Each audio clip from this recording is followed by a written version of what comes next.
guys, welcome back to the channel Classy Classmates. How are you all? कैसे हो आप सब लोग? I hope you are doing well. So आज हम लोग स्टार्ट करने वाले हैं क्लास 7th का मैथ्स का चैप्टर 1 इंटीजर्स. एंड इस वीडियो में बेसिक आपके जो फंडामेंटल्स हैं हम सिर्फ वो डिस्कस करेंगे. न्यूमेरिकल क्वेश्चंस नेक्स्ट वीडियो में आएंगे. तो ये वीडियो कंप्लीट देखना ताकि आपको पूरे चैप्टर के फंडामेंटल्स क्लियर हो जाएं. ओके, सो देख लेते हैं इस वीडियो में क्या क्या डिस्कस करेंगे. फर्स्ट वुड बी इंट्रोडक्शन कि इंटीजर्स होते क्या हैं. देन इंटीजर्स को नंबर लाइन पे कैसे सॉल्व करते हैं. देन कंपेयर कैसे करेंगे इंटीजर्स को, कौन सा इंटीजर किससे बड़ा है. Then absolute value of integers, additive identity, additive inverse, multiplicative identity and a few basic properties for integers जो addition पे भी होंगी, subtraction, multiplication, division, चारों operations की अलग अलग properties जो हैं वो सारी discuss करेंगे. ओके, तो आज हम स्टार्ट करते हैं इंटीजर्स से. बेसिक इंटीजर्स होता क्या है. सो इंटीजर्स एक ग्रुप है. अभी तक आप जो नंबर्स पढ़ते थे वो थे 0 से 1 2 3 पॉजिटिव नंबर्स. अब जब इन्हीं के हम नेगेटिव नंबर्स भी इंक्लूड कर लेंगे like -1 -2 -3 and so on till negative infinity. Positive numbers जाते हैं इन्फिनिटी तक और नेगेटिव वाले जाएंगे नेगेटिव इन्फिनिटी तक. ओके, इस पूरे ग्रुप को हम बोल देते हैं इंटीजर्स, जिसमें क्या क्या आएगा, सारे पॉजिटिव नंबर 1 से लेके इन्फिनिटी तक. देन 0 जो ना कि पॉजिटिव होता है ना नेगेटिव होता है, किसी में भी इंक्लूड नहीं होता, ना पॉजिटिव में आता है ना नेगेटिव में आता है. ओके, फिर नेगेटिव इंटीजर्स -1 से लेके नेगेटिव इन्फिनिटी तक. ओके, सो इंटीजर्स की डेफिनेशन अगर लिखनी होगी so that would be collection of all positive and negative numbers including 0 are called integers. Okay, अब इनको नंबर लाइन पे कैसे करेंगे. देखो, नंबर लाइन जब बनानी होगी तो हमेशा 0 आएगा सेंटर में. पहले एक नंबर लाइन ड्रॉ कर लो, उस पर 0 बिल्कुल सेंटर में डाल लो. 0 के राइट हैंड साइड पे होंगे सारे पॉजिटिव नंबर, जहाँ तक भी आपको चाहिए वहाँ तक, और 0 के लेफ्ट हैंड साइड पे होंगे नेगेटिव नंबर. ओके, अब नंबर लाइन पे ही अगर हमें ऑपरेशन करने हैं, एडिशन करना है, सब्ट्रैक्शन करना है, वो कैसे करेंगे. क्वेश्चंस भी आते हैं इस टाइप के कि add 2 to 5 on a number line. Okay, देखते हैं कैसे. इसमें एक चीज़ पहले आप देखो कि 1 से 1 को और 5 को अगर मैं कंपेयर करूँ तो 5 बड़ा है ना, मतलब राइट हैंड साइड वाले नंबर जो हैं वो ग्रेटर हैं. तो -2 से 0 बड़ा होगा या छोटा होगा. बड़ा होगा. जो भी नंबर राइट हैंड साइड पे लाई करेगा वो वाला नंबर बड़ा होगा. तो इससे आपको क्या पता चलेगा कि नेगेटिव नंबर्स जो होंगे वो पॉजिटिव नंबर्स से छोटे होंगे. ये भी आगे डिस्कस करना है कंपेयरिंग इंटीजर्स में, बट फिर भी आप लोगों को पता होना चाहिए कि नेगेटिव नंबर्स पॉजिटिव नंबर्स से छोटे होते हैं. आ जाओ, एडिशन एंड सब्ट्रैक्शन देख लेते हैं नंबर लाइन पे कैसे करेंगे. एक एग्जांपल लेते हैं. मुझे ऐड करना है -2 में 3. तो पहले तो -2 लोकेट करो. कहाँ है -2? यहाँ है, ये रहा. अब इसमें 3 ऐड करना है, मतलब हमें राइट हैंड साइड मूव करना है.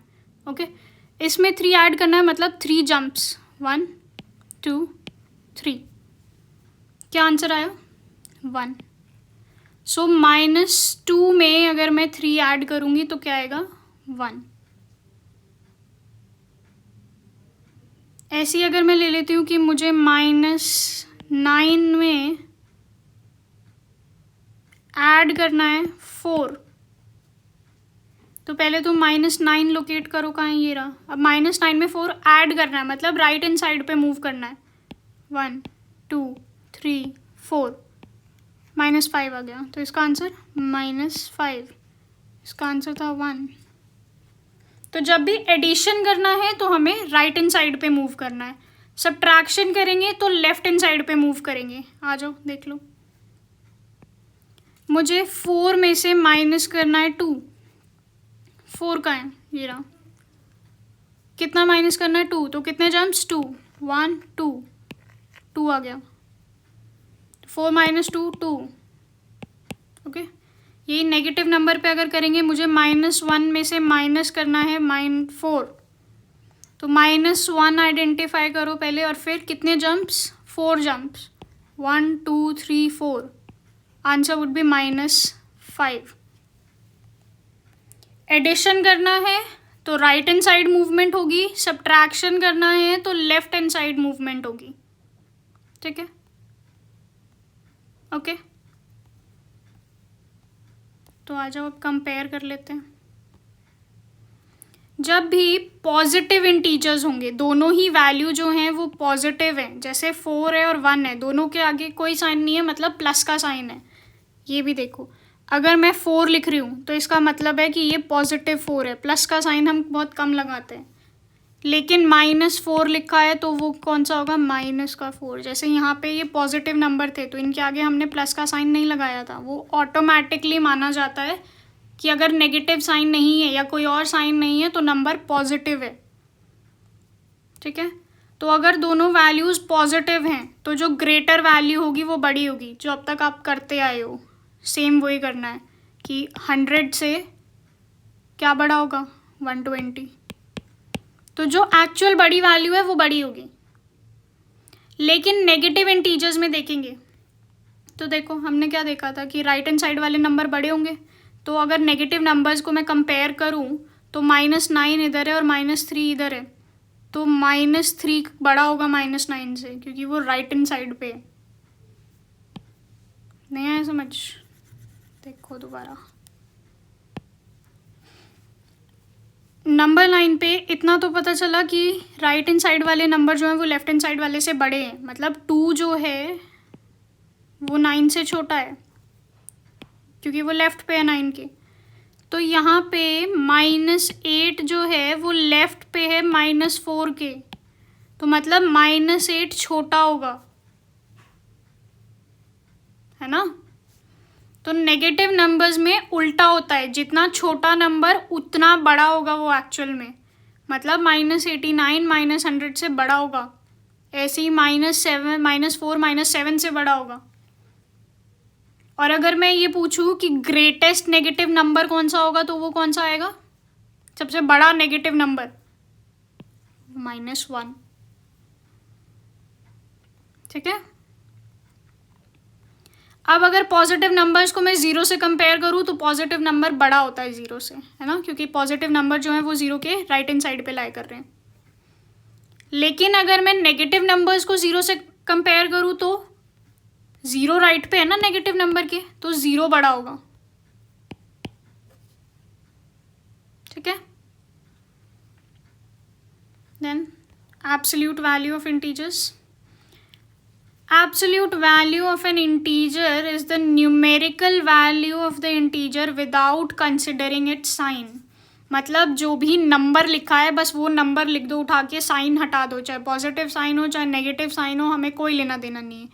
मुझे सिर्फ न्यूमेरिकल वैल्यू बता दो उसकी कि नंबर कितना है।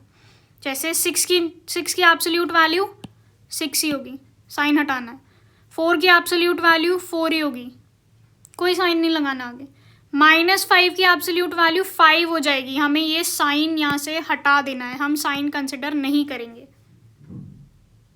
ठीक है, तो मतलब एब्सोल्यूट वैल्यू में चाहे पॉजिटिव नंबर हो चाहे नेगेटिव नंबर हो, आंसर कैसा आएगा, positive. Okay, then additive identity. An additive identity is a number that when added to any number gives the sum as the number itself। मतलब मैं किसी भी नंबर में ऐसा क्या ऐड करूं कि मुझे दोबारा वही नंबर मिल जाए, 0। ए में 0 ऐड करूंगी तो ए ही तो आएगा, 9 में 0 ऐड करूंगी तो भी तो 9 ही आएगा, क्योंकि टेक्निकली तो कुछ भी ऐड नहीं कर रही मैं, है ना। ऐसी नेगेटिव नंबर के साथ भी सेम है, -7 में भी मैं 0 ऐड करूँगी तो आंसर -7 ही आएगा। तो हर इंटीजर की एडिटिव आइडेंटिटी अगर कोई पूछेगा तो वो क्या होगा, नंबर 0। ठीक है। अब आइडेंटिटी बेसिकली इज कि उसको उसकी शक्ल बतानी है हमें कि तू दिखता कैसा है। ए में मैं क्या जोड़ूँ कि उसको उसकी शक्ल दिखने लग जाए, 0 जोड़ दूँ। ठीक है, तो आइडेंटिटी से याद रखना कि हमें उसको उसकी पहचान दिखानी है, दिखता कैसा है वो, और वो कैसे दिखेगा जब हम उसमें 0 ऐड करेंगे। Then additive inverse, inverse word होता है उल्टे के लिए यूज, उसका opposite. The additive inverse of a number is a value that when added to the original number results in sum of a 0, जिसमें मैं दोनों को ऐड कर दूँ तो आंसर 0 आ जाए। ठीक है, तो ऐसा क्या होगा, तो उसमें होता है कि जो भी नंबर आपको गिवन है उसका साइन चेंज कर दो, उसको उसमें ऐड कर दोगे तो वो 0 बन जाएगा। जैसे मैं 2 में ऐड करूँ -2 तो आंसर क्या आएगा, या और सिंपलर टर्म्स में आपके लिए बोलूँ तो -2 में अगर मैं 2 ऐड करूँ तो क्या आएगा, करके देखिए नंबर लाइन पे, -2 पे 2 ऐड करना है, -2 देखो कहाँ, ये इसमें कितना ऐड करना है, 2, 1 2 आ गया ना 0, यही तो चाहिए हमें। तो 2 की एडिटिव आइडेंटिटी एडिटिव इनवर्स क्या होगा, -2, जस्ट उसका ऑपोजिट नंबर, माइनस साइन के साथ वाला नंबर। जैसे 5 का एडिटिव इनवर्स क्या है, -5, क्योंकि 5 और -5 को ऐड करोगे तो 0 आ जाएगा। -3 का एडिटिव इनवर्स क्या है, 3, क्योंकि -3 और 3 को ऐड करोगे तो 0 आ जाएगा। और 0 का एडिटिव इनवर्स क्या होगा, 0 ही तो चाहिए, तो उसमें कुछ भी ऐड मत करो, मतलब 0। तो 0 एक लौता ऐसा नंबर होता है जिसका एडिटिव इनवर्स और एडिटिव आइडेंटिटी वो खुद ही होता है। ओके, अब देखते हैं मल्टीप्लिकेटिव आइडेंटिटी। अभी देखा था आइडेंटिटी मतलब उसकी पहचान बतानी है हमें उसको कि तू दिखता कैसा है, और अब की बार ऐसा कुछ मल्टीप्लाई करना है। अभी एडिटिव आइडेंटिटी था तो कुछ ऐसा ऐड करना था कि उसकी आइडेंटिटी आ जाए, पर अब मल्टीप्लिकेटिव इनवर्स है तो कुछ ऐसा मल्टीप्लाई करना है कि उसको उसकी पहचान दिखने लग जाए। तो ऐसा क्या मल्टीप्लाई करूँ मैं किसी भी नंबर में कि दोबारा वही नंबर आ जाए, 1। किसी भी नंबर को 1 से मल्टीप्लाई करूँगी तो दोबारा वही नंबर मिल जाएगा ना मुझे। The multiplicative identity for integers is a specific number that when multiplied by an integer leaves that integer unchanged, कि मल्टीप्लाई करने पे भी वो नंबर चेंज नहीं होता। जैसे 7 × 1 is 7, -2 × 1 will be -2। ये तो बहुत छोटे छोटे नंबर हैं, थोड़े बड़े बड़े नंबर ले लो, 1000 × 1, कितना ही बड़ा नंबर ले लो वही आ जाएगा दोबारा। 5 6 4 3 2 1 नेगेटिव का ले लेते हैं ये, × 1 तो दोबारा वही आ जाएगा, -5 6 4 3 2 1। ओके,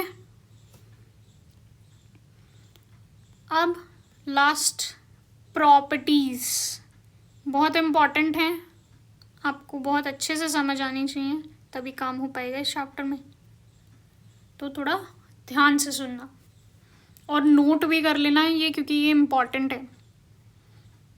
फर्स्ट प्रॉपर्टी है क्लोजर प्रॉपर्टी। अच्छा, प्रॉपर्टीज़ ना सेम चलेंगी, क्लोजर प्रॉपर्टी हर एक के लिए सेम होगी, बस जिस भी ऑपरेशन पे हम काम कर रहे होंगे उसके लिए चेक करना पड़ेगा कि एडिशन के लिए है कि नहीं, सब्ट्रैक्शन के लिए है कि नहीं, मल्टीप्लिकेशन के लिए है कि नहीं, या डिवीजन के लिए है कि नहीं। प्रॉपर्टीज़ वही है 2-3 तो पहले बेसिक प्रॉपर्टीज समझा देती हूँ, फिर उनको हर उस पर चेक करेंगे कि एडिशन पे अप्लाई हो रही है कि या सब्ट्रैक्शन पे अप्लाई हो रही है।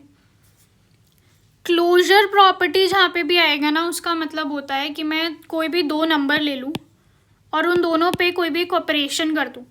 Operation in the sense plus कर दूँ उनको, माइनस कर दूँ, मल्टीप्लाई या डिवाइड, कोई भी चारों चीज़ कर रही हूँ तो जो आंसर आए ना वो भी एक इंटीजर ही आए।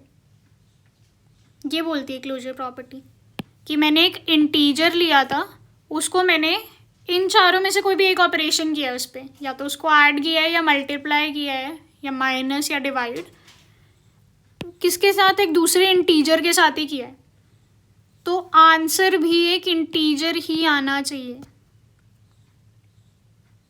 ओके, तो पहले एडिशन पे चेक कर लेते हैं।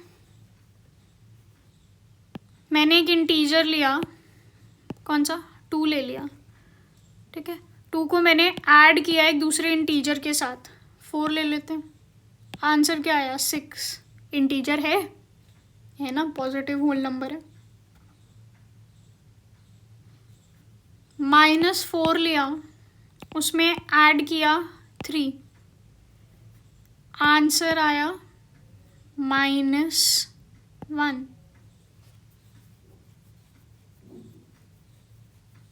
तो ये क्या है, इंटीजर है कि नहीं है, -1 है, नेगेटिव होल नंबर है, तो एडिशन पे क्लोजर प्रॉपर्टी अप्लाई होती है।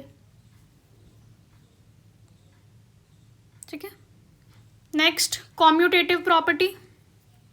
कॉम्यूटेटिव प्रॉपर्टी बोलती है कि मैं 2 + 4 करूँ या 4 + 2 करूँ, आंसर सेम ही आएगा। मतलब अगर मैं इनका ऑर्डर चेंज कर दूँ, A + B करूँ या B + A करूँ, आंसर सेम ही आना चाहिए हर केस में। करके देख लेते, कोई भी नंबर ले लेते हैं। 100 लिया,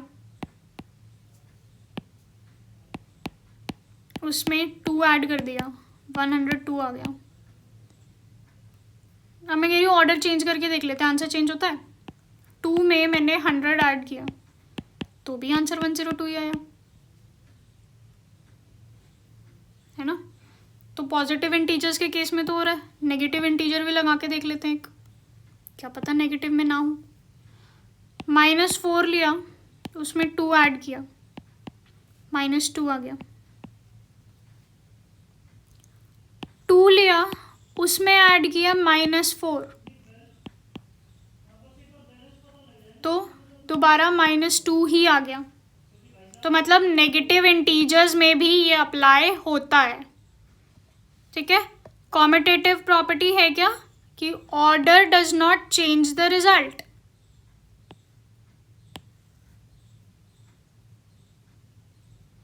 नेक्स्ट है एसोसिएटिव। एसोसिएटिव जब भी लगेगी ना, वो 3 या 3 से ज़्यादा के में ही लगेगी, 2 नंबर्स में एसोसिएटिव नहीं लगेगी।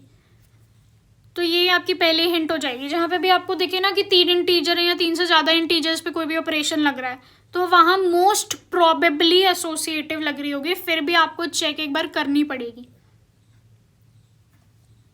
एसोसिएटिव में क्या होता है कि मैं पहले कोई भी ग्रुपिंग किसी भी हिसाब से कर लूँ, उसका आंसर चेंज नहीं होगा। मतलब जैसे कि एग्जांपल है 2 + 3 + 4, पहले मैंने 2 + 3 को ऐड कर लिया, उसका आंसर आया 5, फिर उसमें ऐड किया 4, तो आंसर आ गया 9। अभी मैंने क्या किया था, अभी मैंने A + B को पहले सॉल्व किया था, बाद में C ऐड किया था। पर प्रॉपर्टी के अकॉर्डिंग क्या बोलता है कि ग्रुपिंग में अगर चेंज कर दूँ तो भी आंसर सेम आएगा, तो ग्रुपिंग चेंज कर लेते हैं। अब की बार B + C को पहले सॉल्व करेंगे, तो मतलब 2 एज इट इज़ रहेगा, 3 + 4 किया, 7 आ गया, आंसर दोबारा 9। तो फाइनल रिजल्ट चेंज नहीं होता, चाहे तुम पहले A + B कर लो या पहले B + C कर लो। ठीक है,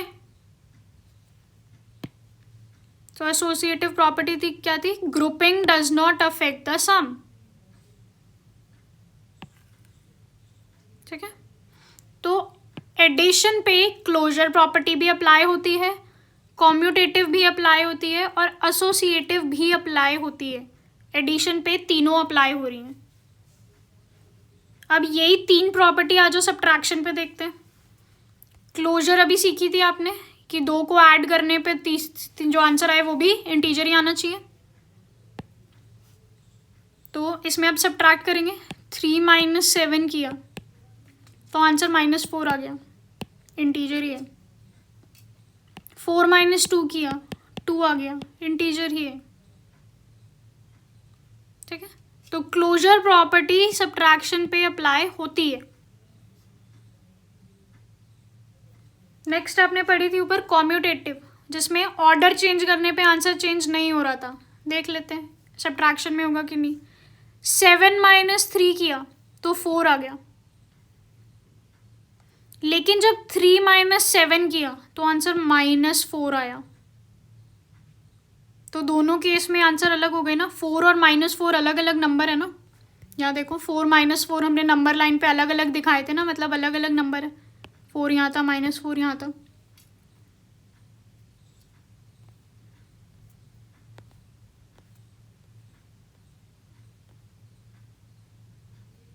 है ना।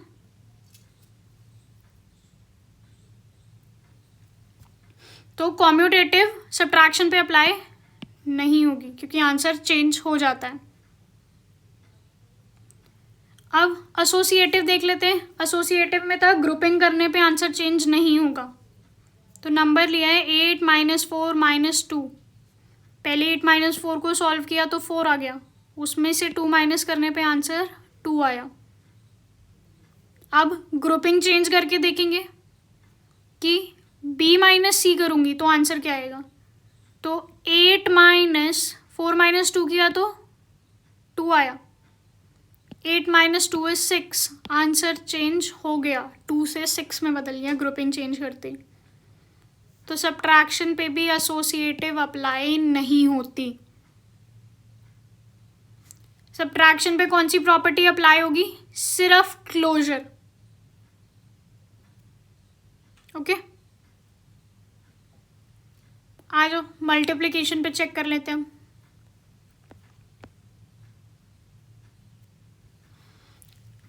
क्लोजर में वही था ऑर्डर, इंटीजर 2 मल्टीप्लाई करो तो तीसरा आंसर भी इंटीजर ही आना चाहिए। -6 और -3 को मल्टीप्लाई किया तो आंसर 18 आया, इंटीजर है, मतलब अप्लाई हो रहा है।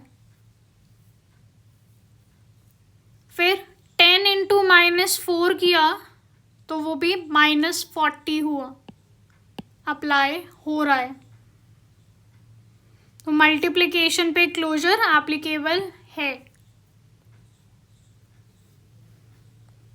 कॉम्यूटेटिव क्या था, ऑर्डर चेंज करने पे मल्टीप्लिकेशन चेंज नहीं होगा।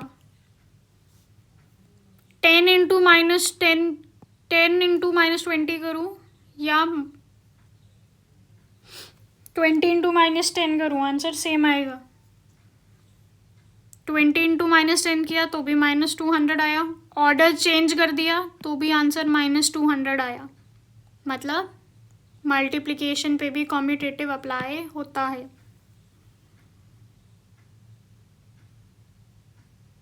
देन एसोसिएटिव प्रॉपर्टी कि मैं ग्रुपिंग चेंज कर दूँ तो भी आंसर चेंज नहीं होगा।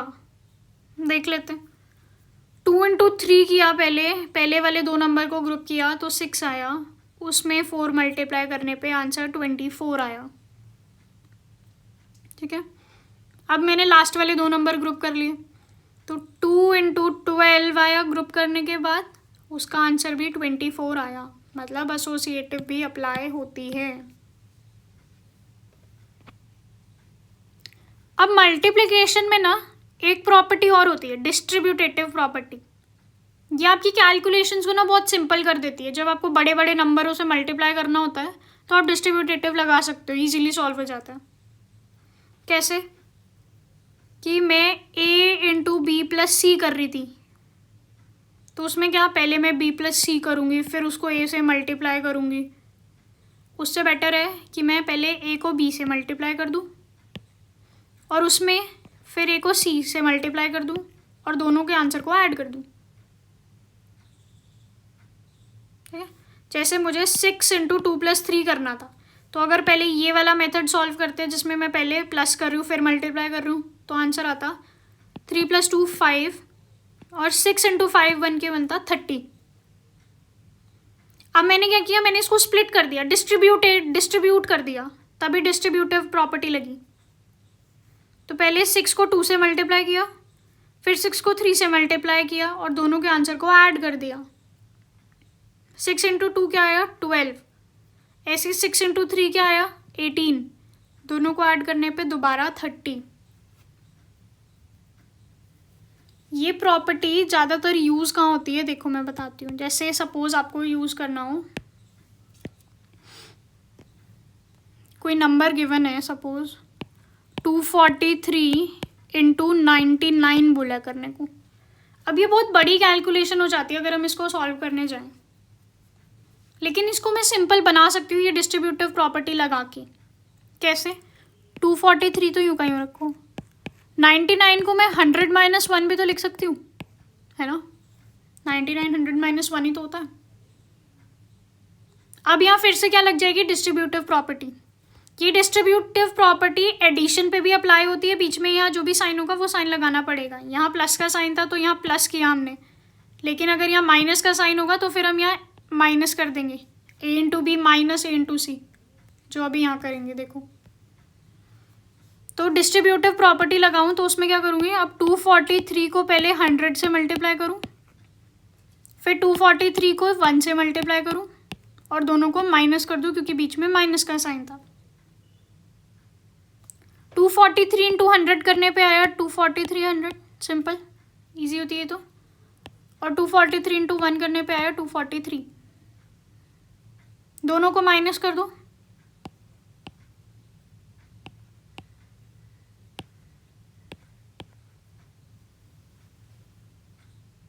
है ना, हो गया।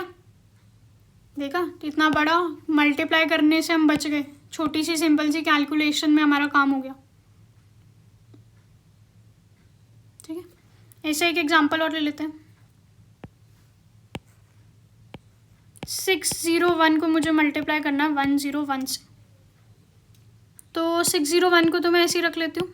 101 को मैं क्या लिख सकती हूँ 100 प्लस 1। अब डिस्ट्रीब्यूट कर दो, 601 इंटू 100 प्लस 601 इंटू 1, 601 इंटू 100 किया तो 60100 और 601 इंटू 1 किया तो दोबारा 601, दोनों को ऐड कर दो, आ गया आपका आंसर। इतनी बड़ी मल्टीप्लिकेशन मुझे करने की ज़रूरत ही नहीं पड़ी। ठीक है ना, आया डिस्ट्रीब्यूटिव प्रॉपर्टी का कहाँ यूज़ होता है, कैसे यूज़ होता है समझ। ओके, तो अब डिवीजन की प्रॉपर्टीज़ पे चलें। डिवीजन पे फिर से चेक करते हैं क्लोजर प्रॉपर्टी। दो नंबर को मैं डिवाइड करूँगी, दो इंटीजर्स को डिवाइड करूँगी तो आंसर इंटीजर आना चाहिए। 3 को 2 से डिवाइड किया तो 1.5 आ गया। 1.5 इंटीजर होता है? नहीं होता। इंटीजर में कौन से आते हैं, पॉजिटिव, नेगेटिव और ज़ीरो। और पॉजिटिव नेगेटिव भी कैसे, होल नंबर्स, डेसिमल्स वाले नहीं, सिर्फ होल और होल नंबर होंगे पॉजिटिव और नेगेटिव। तो 1.5 होल नंबर नहीं है, तो ये इंटीजर नहीं है, नहीं हो रही अप्लाई। जहाँ पे भी एक भी हमें गलत मिल गया ना तो वो गलत है भाई, फिर वो नहीं होगा अप्लाई। तो एक गलत मिलते ही क्रॉस क्लोजर डिवीजन पे अप्लाई नहीं होता। ऐसे ही अगर मैं किसी भी नंबर को 0 से डिवाइड करूं तो आंसर नॉट डिफाइंड आता है, और ये भी कोई इंटीजर नहीं है।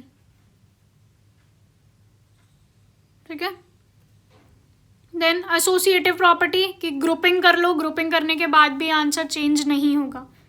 देख लेते हैं। -16 को 4, 3 नंबर है, -16 डिवाइडेड बाय 4 डिवाइडेड बाय -2। पहले इन दोनों को ग्रुप किया तो डिवाइड करके आ गया -8, फिर उसको डिवाइड किया है -2 से तो आंसर आ गया 4। अब ग्रुपिंग चेंज कर दिया, अभी इन दोनों को किया था, अब इन दोनों को ग्रुप करेंगे, पहले इनको सॉल्व करेंगे। तो -16 as it is divided by 4 को -2 से डिवाइड करने पे क्या आएगा -2, और अब -16 को डिवाइड करोगे -2 से तो आंसर 8 हो जाता है। 4 और 8 सेम नहीं है, हो गया आंसर चेंज। मतलब डिवीजन पे भी एसोसिएटिव अप्लाई नहीं होती।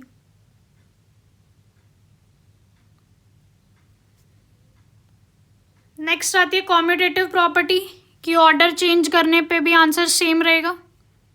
4 को 2 से डिवाइड किया तो आंसर 2 आया, लेकिन जब 2 को 4 से डिवाइड किया तो आंसर 0.5 आ गया, जो एक इंटीजर नहीं है। आंसर चेंज हो गया, यहाँ से यहाँ तक में ही आंसर चेंज हो गया ऑर्डर चेंज करते ही। तो मतलब कॉम्यूटेटिव भी नहीं है डिवीजन।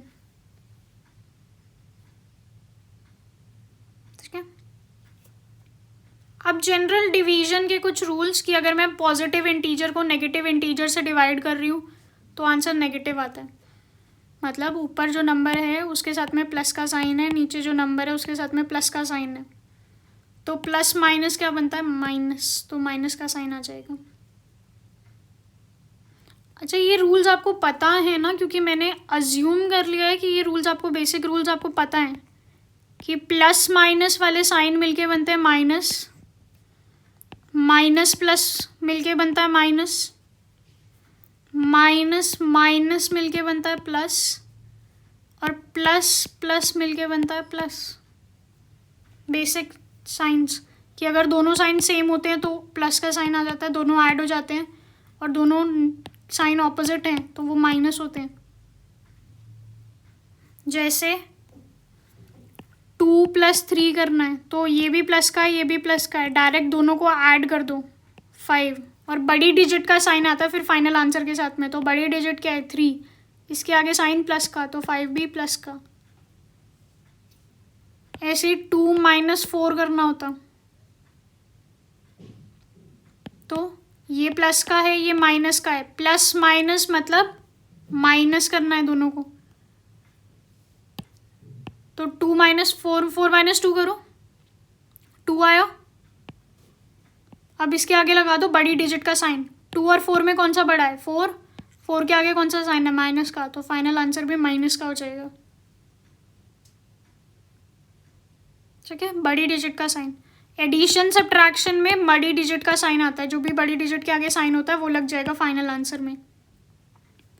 लेकिन मल्टीप्लाई डिवाइड कर रही है, 2 × -3 कर रही हूँ, तो नॉर्मल पहले मल्टीप्लाई कर दो दोनों को, 3 × 2 = 6 बिना साइन के। अब देखो इधर प्लस का था, इधर माइनस का था, प्लस माइनस मिलके क्या बना, ये प्लस माइनस मिलके क्या बना था, माइनस, तो साइन लगा दो माइनस का। ठीक है, ऐसे -4 × -2 करती तो पहले एब्सोल्यूट वैल्यूज मल्टीप्लाई कर दो, 8 आ गया। अब माइनस माइनस मिलके क्या बना, प्लस, तो यहाँ साइन पॉजिटिव। ठीक है, ऐसे डिवाइड करने जाएंगे तो 4/-2 था, पहले एब्सोल्यूट वैल्यूज को डिवाइड कर दो, आंसर आ गया 2। अब साइन देखो, ऊपर प्लस का है नीचे माइनस का है, प्लस माइनस क्या बना, माइनस, तो आंसर के साथ में माइनस का साइन। ठीक है, -4/-2, पहले एब्सोल्यूट वैल्यूज को डिवाइड कर लो, आंसर आ गया 2। अब ऊपर भी माइनस नीचे भी माइनस, माइनस माइनस क्या बना, प्लस, तो साइन कैसा, पॉजिटिव।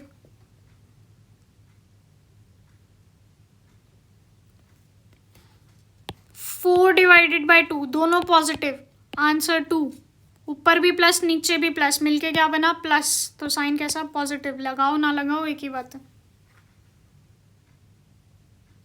यही चीज़ें लिखी हैं यहाँ पे कि पॉजिटिव नेगेटिव होगा तो आंसर नेगेटिव आएगा, नेगेटिव पॉजिटिव होगा तो भी आंसर नेगेटिव आएगा, ऑपोजिट साइंस में नेगेटिव ही आएगा आंसर। लेकिन साइन सेम है, दोनों ही पॉजिटिव हैं तो आंसर पॉजिटिव, या दोनों ही नेगेटिव हैं तो भी आंसर पॉजिटिव। ठीक है, ये था आपका बेसिक फंडामेंटल जो आपको चैप्टर में चाहिए। इसमें कोई भी न्यूमेरिकल्स हमने नहीं किए, मैं आज शाम तक ही एक्सरसाइज 1.1 डाल दूंगी ताकि आप लोगों को एक बेसिक न्यूमेरिकल का आइडिया भी हो जाए कि कैसे इनको सॉल्व करना है। सिर्फ थ्योरी तो क्योंकि मैथ्स में काम नहीं आएगी, तो आप पहले ये समझ लो, शाम तक 1.1 की वीडियो भी आ जाएगी, फिर वो देख लेना। और कोई भी डाउट होता है तो कमेंट सेक्शन में डाल देना। कुछ भी नहीं समझ आया हो वो भी डाल देना, मैं नेक्स्ट वीडियो में समझा दूँगी। Okay, till then take care, bye bye, and do like, share and subscribe to the channel. Thank you.